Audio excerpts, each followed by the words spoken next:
Have you heard of LinkedIn collaborative articles? Or have you seen notifications that someone's been acknowledged or has contributed to a collaborative article? Or have you seen things like this in your own home feed?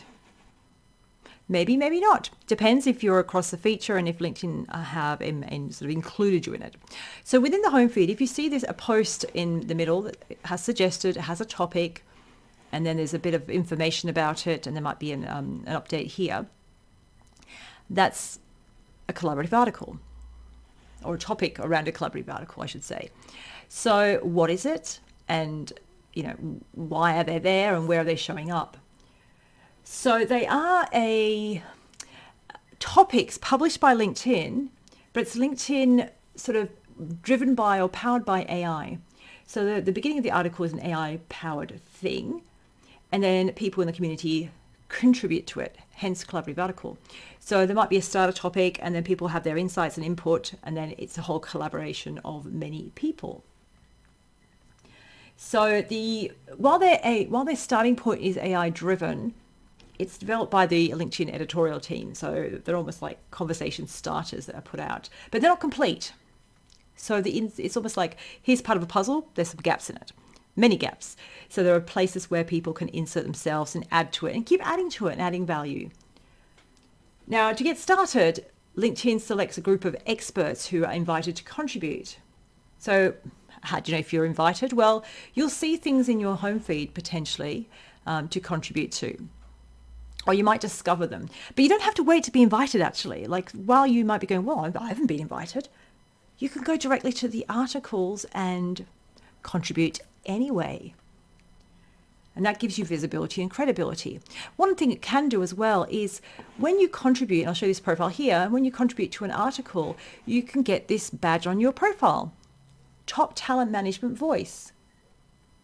Sounds impressive. How does this come about? So I've got Top Leadership Voice on mine.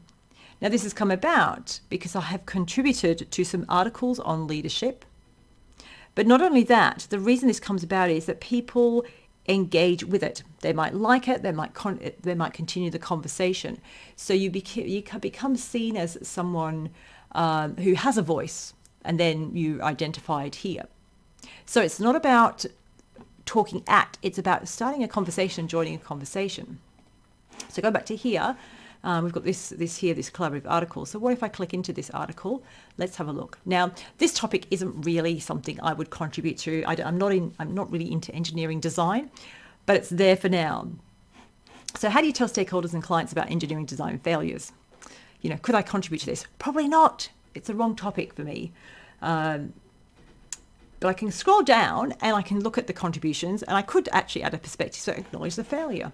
So if I had something to say about this particular, so this is the starting point, this is the point here, and here's some people that have contributed.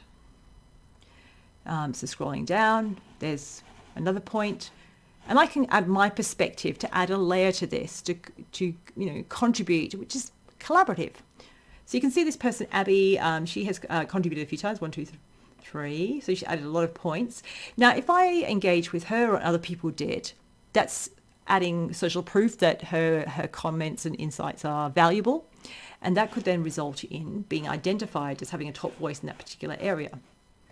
So that's one reason. Now, the other thing about doing this is it actually is a great way to get you started with your own content. So if this is a topic I'm interested in, and I might be looking at what I'm creating, so I got add a perspective and I can type it in here. I might type it in here because this is what I'm thinking, but then I'm going to copy it, put it somewhere else. And each of these responses could be an individual post on my own profile. It could be a sequence of pieces of content. It could be an article or a blog pieced together with an intro and a sort of conclusion overview and some media. So it's a nice way to start thinking collaboratively to create your own content. So where are these? How are you going to get to them? So if you're not being invited yourself, where are they? So you can see the linking here. It's got all collaborative articles now on this one. So you can find that, but you've still got to look for them. So notice the address part up here, linkedin.com/pulse topics home. So you could actually save that and go in here every now and again, whatever your routine is, and look for opportunities to join. So you're not invited, but you're You're not gate crashing either. You're contributing in a different way. So you can scroll down the home and look for different ideas here, which are a range of different things, and you can see they align to different topics that I'm interested in. So we've got leadership development, leadership, public speaking, writing, mentoring, entrepreneurship, leadership development, sales, so different things that I'm interested in. So I don't know where engineering came from, because that topic isn't something I'm particularly interested in or particularly have an expertise on, So, it all depends on the algorithm. So, here's one, project management. What are your tips for managing cross-functional teams? So if I've got something to contribute, and I've got experience there, I can go into that and find something to say. Teaching, how can you help students develop a growth mindset? Now, I'm not a teacher, but growth mindset might be something I have an expertise on or an interest in. So I'm doing a diploma in positive psychology. Growth mindset fits within that. So I could actually potentially contribute, but I want to look at the context here to make sure that it sits with my brand and who I want to be seen by. As a teacher, blah, blah, blah, blah, I can get involved here, so I can start adding my perspective to each point. But if I was contributing here, I might talk about, because I do LinkedIn workshops for students, year 12s and graduating students in university. So I could use that context. So no, I'm not a teacher, but I'm a specialist trainer coming in to guest present on particular topics. So I could come from that perspective.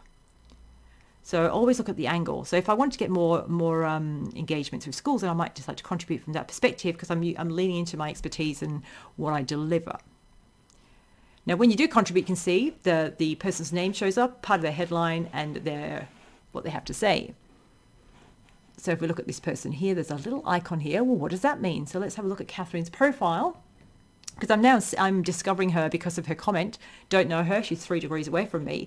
And she's a top teaching voice because she contributes to content on teaching, and people have probably liked her comments and engaged with them, validating what she has to say, making her a top voice, which, is quite useful for your brand. And you can see here, well, there's quite a few reactions of sorts here to her comments, which is, it's social proof.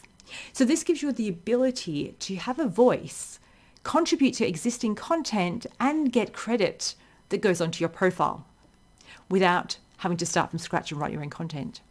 And of course, you can use this as a trigger for content, like I said, create some posts, repurpose them into your own space, your own sort of post for your profile, piece them together into longer pieces of content as well. So that's what you can do.